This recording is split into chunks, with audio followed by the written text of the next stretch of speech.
십자가의 도가 멸망하는 자들에게는 미련한 것이요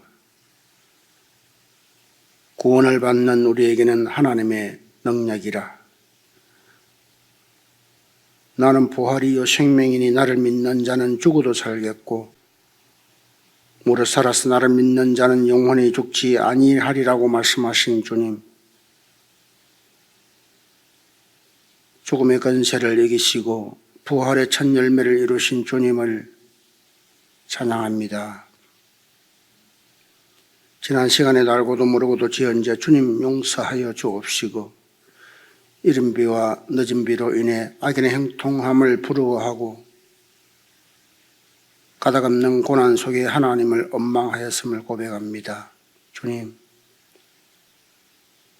우리들의 부족함을 용서하여 주옵소서. 이제 말씀과 기도로 하나님께 나아가고자 하는 주의 백성들을 기억하여 주옵시고 늘 주님과 동행하는 삶을 살아갈 수 있도록 인도하여 주옵소서. 자비로우신 아버지 하나님, 상한 심령으로 주님을 따랐던 주님의 제자들처럼 오늘날 우리에게도 상한 심령으로 주님을 따를 수 있는 믿음을 허락하여 주옵시고 지난 세월에 지쳐가는 원수된 모든 것들은 십자가에 소멸하게 되어 주옵소서. 예배자의 삶과 성도의 삶을 살아가기에 조금도 부족함이 없도록 성령님 인도하여 주옵소서. 성령 안에서 하나 되게 하시며 하나님을 찬양하는 백성으로 인도하여 주옵시며 모든 영광 주님 받으시옵소서. 이 아침에 예배의 시종을 주님께 의탁하옵고 교회의 머리 대신 예수님의 이름으로 기도드리옵나이다. 아멘.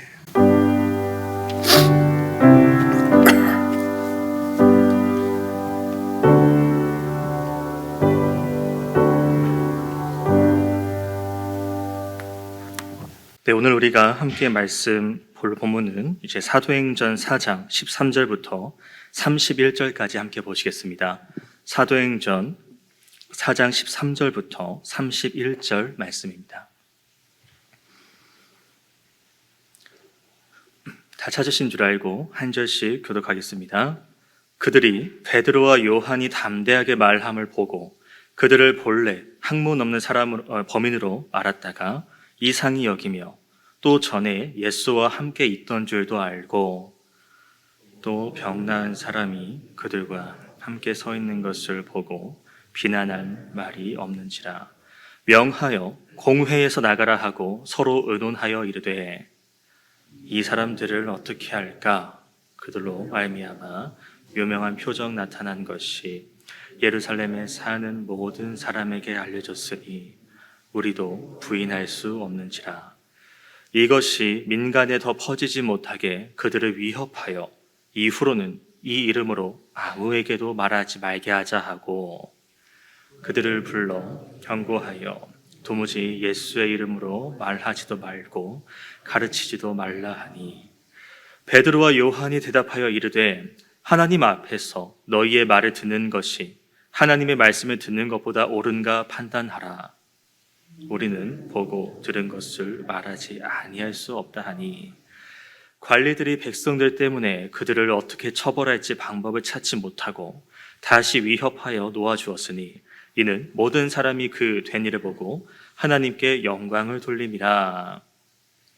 표적으로 병난 사람은 40여 세나 되었더라.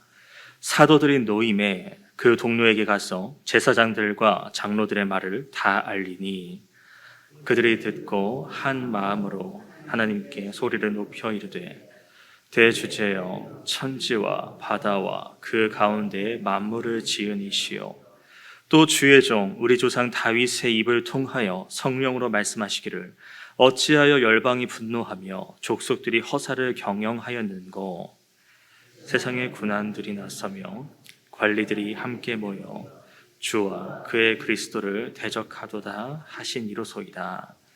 과연 헤롯과 본디오 빌라도는 이방인과 이스라엘 백성과 합세하여 하나님께서 기름 부으신 거룩한 종 예수를 거슬러 하나님의 권능과 뜻대로 이루려고 예정하신 그것을 행하려고 이 성에 모였나이다. 주여, 이제도 그들의 위협함을 굽어 보시옵고 또 종들로 하여금 담대히 하나님의 말씀을 전하게 하여 주시오며 병을 낫게 하시옵고 표적과 기사가 거룩한 종 예수의 이름으로 이루어지게 하소서 하더라. 함께 읽겠습니다.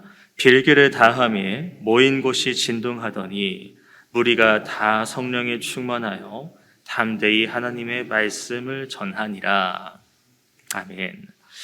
예, 어제 말씀에 이어서 이제 베드로와 요한에 대한 이야기가 나오고 있는데요. 어제 말씀을 잠깐 되새겨 보면 이제 베드로와 요한이 이제 담대하게 종교 지도자들 앞에서 성령 충만해서 말씀을 선포하고 이제 재판을 받는 장면들을 우리가 기억하실 것입니다. 정말 사람의 모습을 생각을 해보면 이제 종교계에서는 최고 권력자들 아닙니까? 근데 그 권력자들 앞에서 내가 재판을 받는다면 그 70명 앞에서 판단하고 생각을 한다면 내가 없던 죄도 떠올라서 뭔가 괜히 불안한 마음이 생겨날 것 같습니다. 저라면 말이죠. 그런데 성령 충만하니까 8절 말씀처럼 그 두려움 없이 담대하게 그들에게 복음을 전하고 그들의 죄를 정죄하고 있는 장면입니다. 그래서 그들이 이제 이 베드로하고 요한이 말하는 게 의아하고 놀랍다는 것이에요. 딱 봐도 쟤들은 갈릴리 사람이고, 그러면 지금 13절에도 중간에 보시면 본래 학문 없는 범인, 그러니까 여기서 학문이 없다는 것은 이제 그 정식으로 어떤 라피 교육, 신학을 공부한 사람이 아니라는 겁니다. 그러니까 오늘날로 얘기하면 어떤 신학교에 가서 정식 공부를 한 사람이 아니라는 것이죠. 근데 그 사람이 막힘없이, 두려움 없이, 더듬이는 것도 없이 그냥 하나님 말씀을, 자기의 주장을 처음부터 끝까지 매끄럽게 잘 전하고 있다는 것을 보니까 뭔가 이상하다라는 생각이 드는 거예요. 그리고 그 생각하다가 가만히 보니까 13절 후반절에 또 전에 예수와 함께 있던 줄도 알고, 가만히 보니까 저 둘이 예수님의 제자로서 예수님과 동행했던 사람들임을 깨달았다는 겁니다. 그러니까 여기서 이제 일단 멈칫한 것이죠. 그리고 떠오르는 게 예수님의 제자, 또 문득 예수님이 떠올랐을 겁니다. 그들이 나름 예수님의 행적을 막으려고 어떤 제자들의 잘못과 예수님의 행동을 보고 그것은 그렇게 하는 게 맞느냐?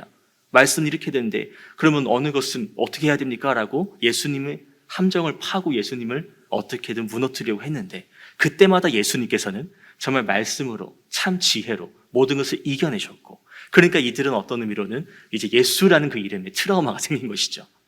그래서 또 예수 제자야, 또 예수야 이러니까 어떻게 또 저들을 엮어서 넘어뜨릴 수 있을 것인가?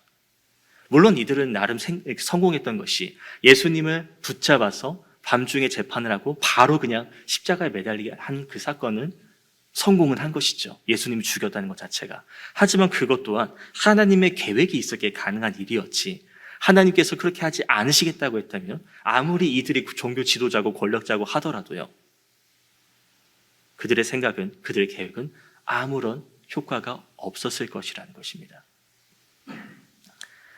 그렇다고 베드로와 요한이 말하는 것이 어떤 이야기였습니까? 어떤 자기의 지식과 자기의 능력을 자랑하는 것이 아니라 그저 뒤에도 얘기하지만 내가 보고 들은 바를 얘기할 뿐입니다. 이것은 우리가 알고 있는 증인된 삶이라는 것이죠. 증인은 어떤 자기의 주장이나 경험, 자기 이야기, 어떤 자기 이론을 펼치는 것이 아니라 그냥 내가 보고 들은 이야기를 하는 겁니다. 이 베드로와 요한이 어떤 이야기를 합니까? 예수님 이야기죠. 또 그 예수님 이야기는 뭡니까? 내가 예수님 옆에서 보고 듣고 깨달았던 것들, 그것을 그냥 그대로 전하고 있다는 것입니다. 자기가 경험한 사건이니까 이것에 대해서는 내가 배움이 없어도, 어떤 말주변이요, 말 재주가 없어도요, 내가 경험한 걸 그대로 얘기하면 되는 거니까 이 베드로는 성령 충만함과 그 담대함으로 전할 수 있는 그런 증인된 삶을 이 사내들은 공의의 사람들 앞에서, 그 종교 지도자들 앞에서 이렇게 드러내는 것을 우리는 볼 수 있습니다. 그러니까 14절에 어떻게 합니까? 또 이 베드로와 요한이 한 그 표적, 그 이적이 그냥 안 보이면 증거가 없으면 뭐라고 할 수 있겠는데 그 증거가 지금 뭐라 합니까? 그들과 함께 서 있다라고 되어 있습니다.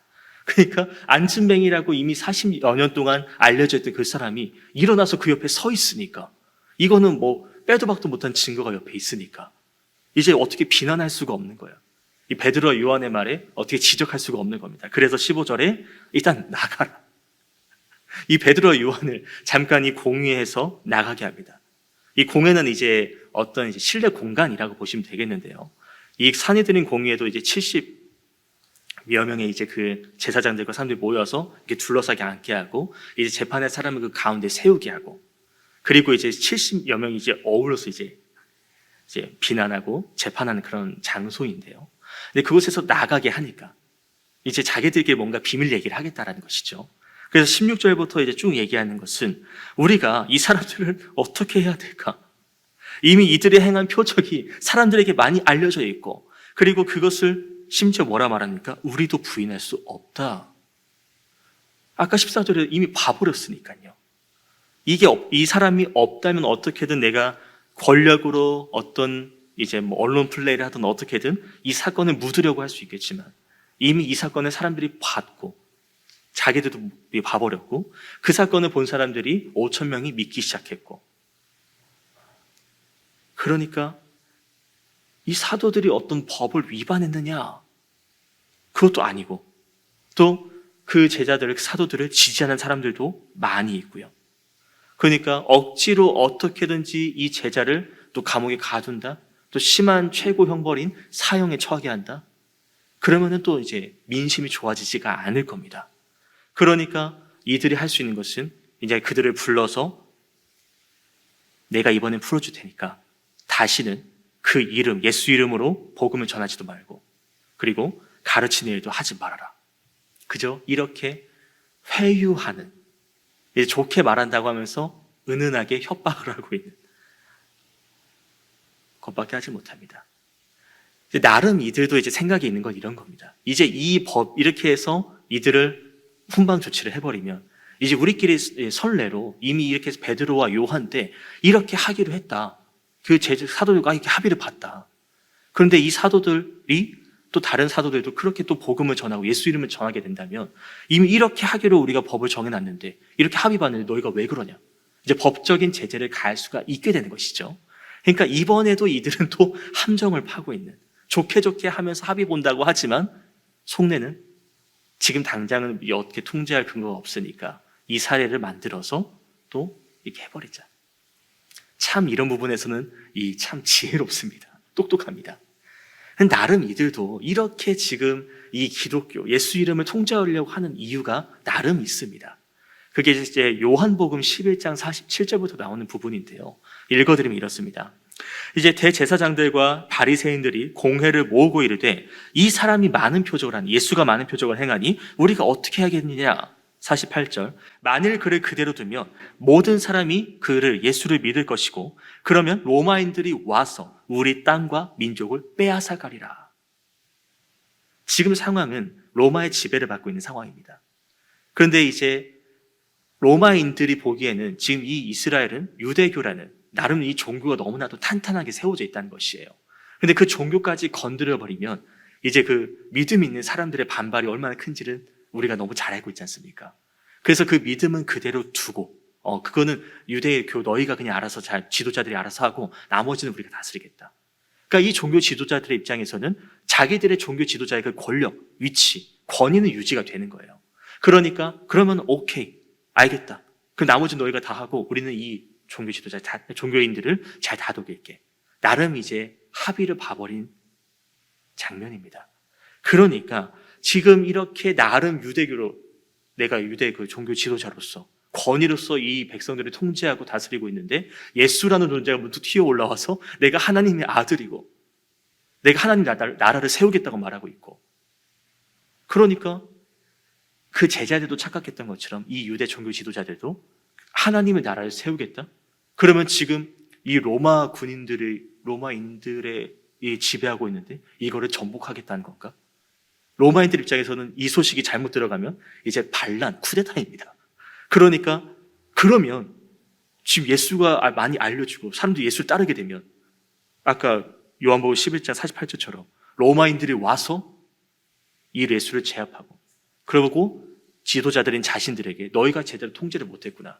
그러면 안 되겠다. 너희 모든 것을 내가 다 앗아가겠다. 그래서 땅과 민족을 빼앗길 것이다.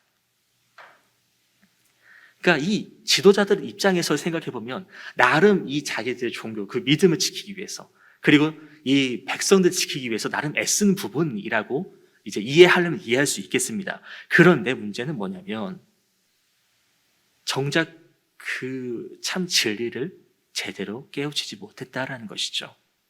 그 19절을 보면은 베드로와 요한이 이렇게 이들을 통제하는 것을 보고 뭐라 말합니까?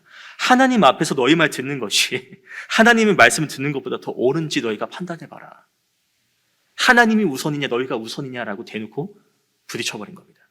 그리고 20절 우리는 보고 들은 것을 말하지 않을 수 없다. 우리는 증인으로서 증인된 삶을 살 수밖에 없다. 그렇게 너희가 그를 통제하는 너희 인간인 그 권세에 우리는 굴복할 수 없다.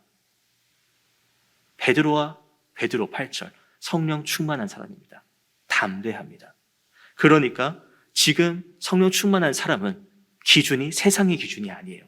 하나님이 기준입니다. 그 말씀이 기준입니다. 그러니까 세상에서 어떤 타협을 하자, 어떤 협박을 하더라도 그들은 그것에 대해서 두려움이 없다는 것이죠. 또 어떻습니까? 하나님께서 이 제자들은 이전에는 예수님께서 많은 기적과 이적을 행하시고 이미 예언을 하셨음에도 두려워서 도망가고 숨었지 않습니까? 근데 그런 그들이 성령을 받고요. 그리고 예수님의 이름으로 명하니까 앉은 자가 일어났고요. 그러니까 지금 하나님께서 나와 함께 하시고 내가 하는 것이 하나님 뜻에 어긋난 것이 아니다라는 확신이 보이고 있지 않습니까? 그러니까 저들이 권력자든 뭐든지 간에 그거에 대한 두려움이 전혀 없다는 것입니다. 그러니까 제자들은요, 이 지도자들 세상에 복종하는 것이 아니라 하나님께 복종하는 삶을 살고 있는 것이고, 그러니까 세상과 하나님 중에 어느 것에 복종하는 것이 더 옳은가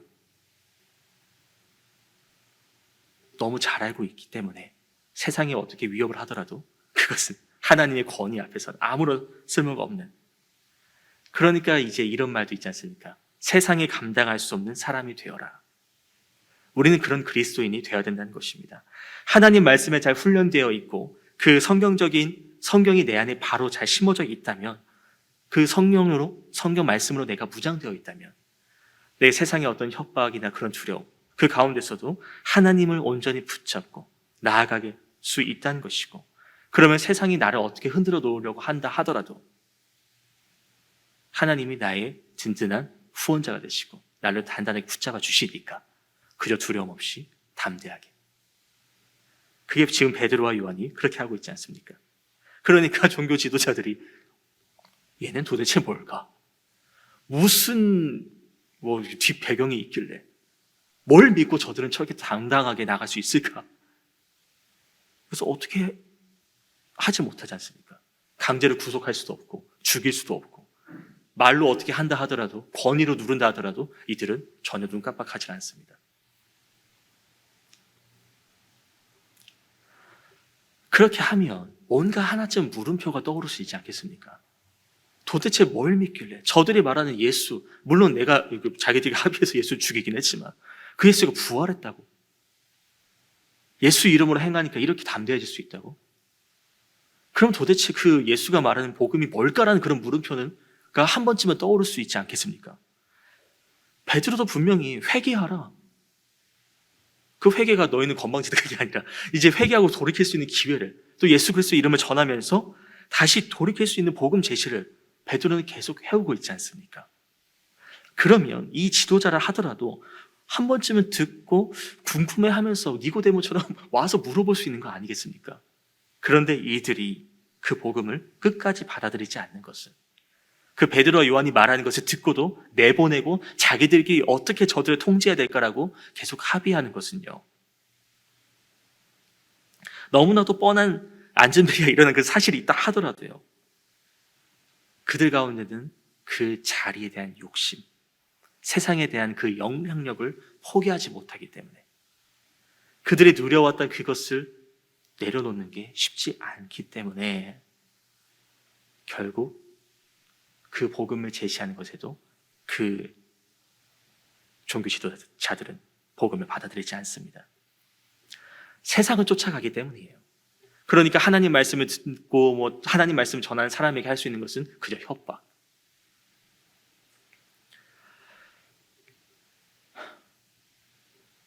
그러니까 이렇게 모습을 보면 우리는 어떤가 하는 생각을 하게 됩니다.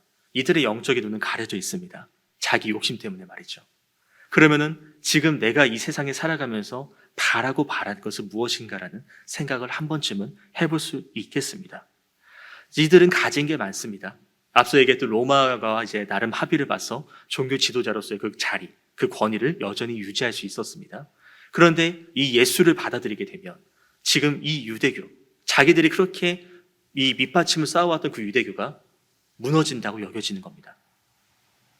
자기들의 진리가 깨어지고, 그러면 예수의 가르침 따라가게 되면 이 권위를 나는 내려놔야 됩니다.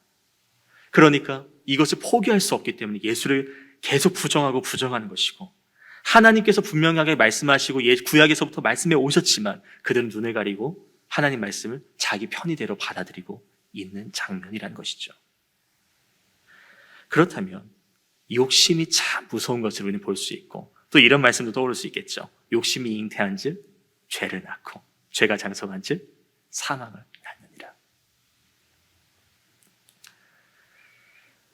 물론 이들이 어떤 결말을 맞이했는지는 성경은 얘기하지 않습니다. 다만 지금까지의 흐름을 본다면 이 종교 지도자들은 구원을 받았다라기보다는 그 반대의 경우에 처해있다고 생각이 됩니다.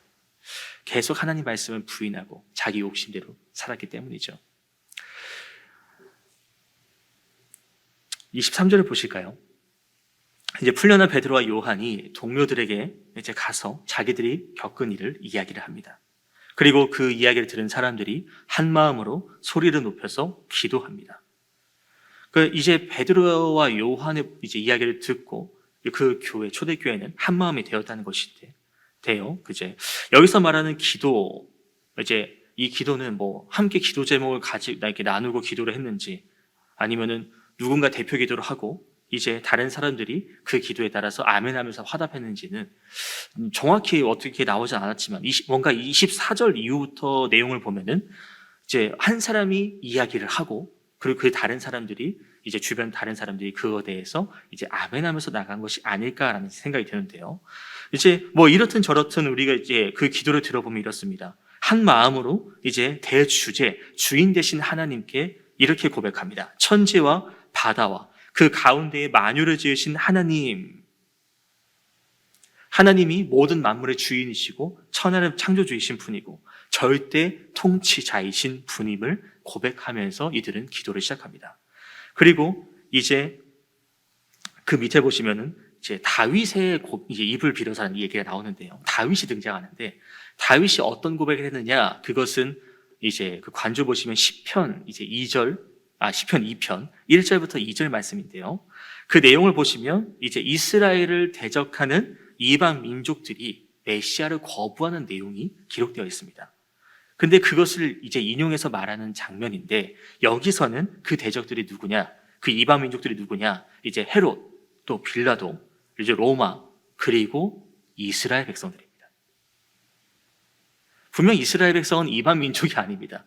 그런데 이 그리스도를 대적하는 사람으로서 이 이스라엘 백성이 들어갔다는 것은 무슨 말이냐? 이스라엘 백성들이 메시아를 거부하면, 내쳐버리면 그들 또한 이방인들과 불신자들과 다를 바 없는 이제 그런 부류가 된다라는 이야기를 하는 것이죠.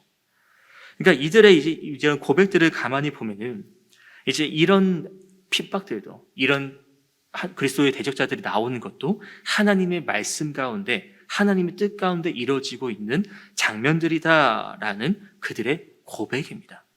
그러니까 이를 박해가 시작되고, 지금 사도들이 핍박을 받고 있죠. 그런 박해가 시작되고 이제 사도들이 감옥에 있다가 나오기도 하고 위협을 당했지만, 이것은 하나님의 인도 가운데 있는 것임을 고백하면서 하나님의 그 말씀이 이루어지고 있음을 하나님께 고백하는 그런 장면이라는 것이죠. 그래서 28절에서 이렇게 이야기하고 있지 않습니까? 주님께서 주님의 능력과 뜻대로 계획하신 일을 이 사람들이 그대로 행했다. 이 핍박이 그리스도의 뜻, 하나님의 뜻 가운데 이루어지고 있는 것이다 라는 고백이죠. 그래서 하나님께서는 분명히 살아계신 분이라는 확신을 가지고 이들이 이어서 또 기도를 하는데요. 29절입니다. 주여 이제도 그들의 위협함을 굽어보시옵고. 이 굽어보시옵고라는 말은요, 눈을 떼지 않고 그냥 지켜보는 것을 말합니다. 그러니까 이 단어는 이제 방해를 하거나 이제 어떤 처벌을 내릴 목적으로 지켜보는, 내가 더 끝까지 주목하고 있다는 이야기인데요. 제자들은요, 이렇게 이런 상황 속에서 내가 지금 환난을 당하고 있지 않습니까? 그러면은 주님 이 환난을, 이것을 내게서 없애주시옵고라는 기도로 시작하는 게 아니라요, 그들을 똑똑히 지켜봐 주십시오. 그저 이렇게 고백을 합니다. 그리고 그 뒤에 말씀 보면은 종들로 하여금 담대히 하나님 말씀을 전하게 하여 주시오며, 어떤 당장 성령 충만함을 구하는 것도 아닙니다. 어떤 환난을 피하게 해달라는 것도 아니고요. 저 원수들을 주목하시면서 저들을 내 눈에서 치워주십시오. 나를 핍박하는 저들을 주님 심판하여 주시옵소서, 이런 기도를 하는 게 아니라 그저 내가 하나님 말씀을 담대히 전할 수 있도록 하여 주시옵소서. 그러니까 자기의 목숨, 어떤 그런 위협보다도요, 하나님 말씀을 전하고 하나님 나라가 확장되는 것에 대해 이 제자들은 더욱더 신경 쓰고 있고 관심을 쏟고 있다라는 이야기입니다. 또 30절을 볼까요? 손을 내밀어 병을 낫게 하시옵고 표적과 기사가 거룩한 종 예수 이름으로 이루어지게 하옵소서. 뭔가 앞서 이제 기적과 이적, 병 고침에 대해서 좀 주목하는 것 같지만 그 뒤에를 더 주목했으면 좋겠습니다. 예수의 이름으로. 예수의 이름으로. 그러니까 이들의 관심은요, 어떤 기적과 이적이 일어나는 것이 아니라 예수님의 이름으로 일어나는 것이 더 중요하다는 것이죠. 그러니까 오직 하나님 나라, 오직 주님의 이름을 알리는 것. 제자들은 거기에 지금 온전히 집중하고 있습니다. 그러니까 우리가 다시 한번 생각해 보면 어떻습니까? 우리가 힘든 상황을 마주하면 먼저 나오는 기도가 뭡니까? 내가 어려움을 닥쳤을 때, 내가 어딘가 아플 때 내가 먼저 하는 기도는 어떤 기도입니까? 주님 살려주십시오. 주님 이 아픔을 내게서 걷어주십시오.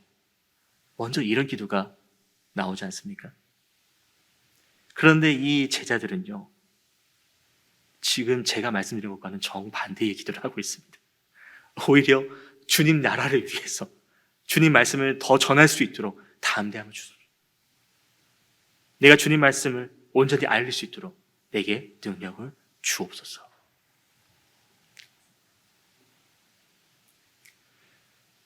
상황을 변하게 해달라고, 내가 복음을 전하는데 문제가 없게 해달라고 하는 것이 아니라 그저 내가 더 흔들리지 않도록, 강해질 수 있도록 자기들을 위해서 기도한다는 것입니다. 내가 힘들지 않게, 내가 그런 어려움을 마주하더라도 넘어지지 않도록 온전히 주님 말씀을 전할 수 있도록 힘을 주십시오. 그러니까 어떻게 됩니까? 31절입니다. 기도가 마치니까 모인 곳이 진동하고요, 무리가 다 성령 충만해서 하나님 말씀을 담대히 전합니다. 그러니까 이런 것을 보면 이제 성령 충만함과 담대함은 뭔가 이제 뗄 수 없는 그런 관계처럼 보여지죠. 그래서 이 사도행전을 이제 성령 행전이라고도 얘기하는 게 이해되는 부분이고요. 그러니까 이들이 먼저 성령 충만, 성령을 기다리는 기도는 이제 2장에 나오긴 했지만 지금 여기서는 성령을 달라, 그런 기도는 나오지 않습니다. 하지만 그저 하나님 나라, 하나님 뜻을 위해서 이들은 기도를 했고요. 그렇게 기도를 하니까 하나님께서 이제 성령 충만함을 주셨다라는 것이죠. 담대히 해지기를 기도했을 때, 담대히 말씀 전하기를 기도했을 때 그들은 성령 충만을 받았다는 것입니다. 그러니까 우리가 이것을 보면서 생각할 것은 그렇습니다. 지금 우리가 살고 있는 지금 이 세상은 어떻습니까?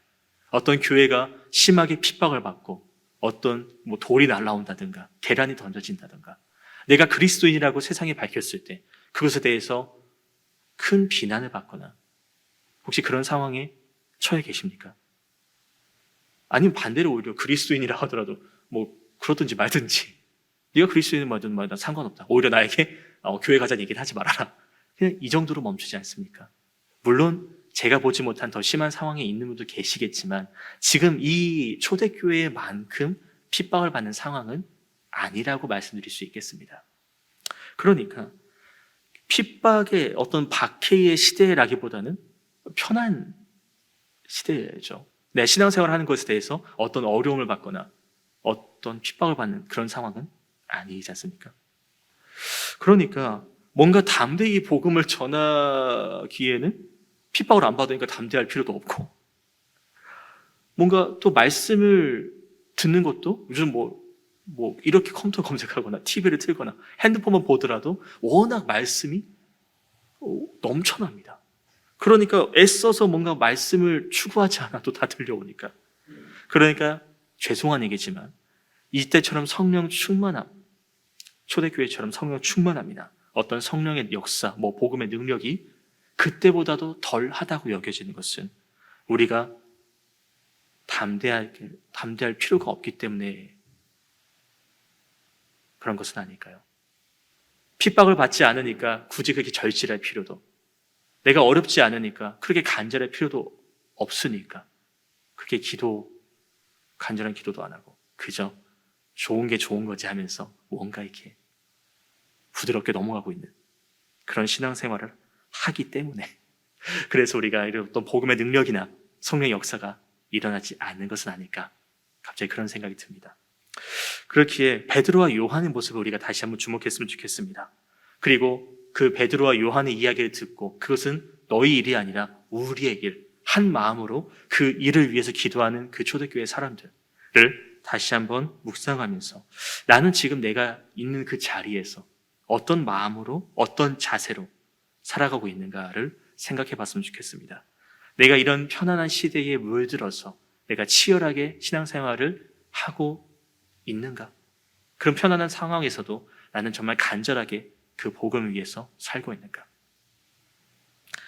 세상에 물들어서 그 종교 지도자들처럼요, 세상에 물들어서 그저 그 자리를 지키기 위해서 애쓰고 있는 것은 아닌가?